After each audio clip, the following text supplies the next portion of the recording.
আজকের যে তরকারিটা তৈরি করব সেটা অত্যন্ত একটা সাধারণ কিন্তু সুস্বাদু তরকারি।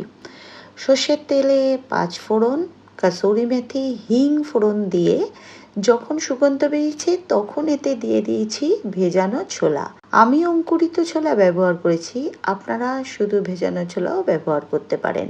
তারপর একটা বড় মাপের আলুকে হাত দিয়ে একটু ভেঙে ভেঙে দিলাম। এটা কিন্তু বেটে বা মেখে দেবেন না, আলুটা হাত দিয়েই ভেঙে দেবেন। দিলাম কাঁচা লঙ্কা বাটা, হলুদ, জিরের গুঁড়ো, শুকনো লঙ্কা এখানে আমি ব্যবহার করিনি। দিলাম পরিমাণ মতো জল, আপনারা চাইলে ফোড়নে একটা শুকনো লঙ্কা দিতে পারেন। দিলাম পরিমাণ মতো নুন, দিয়ে ফোটালাম। এবার যদি মনে করেন একটু চিনি দিতে পারেন, আমি দিলাম না। এটা রুটি, পরোটা, লুচির সঙ্গে যেমনি ভালো লাগে, মুড়ি দিয়ে খেতেও কিন্তু সমান ভালো লাগে।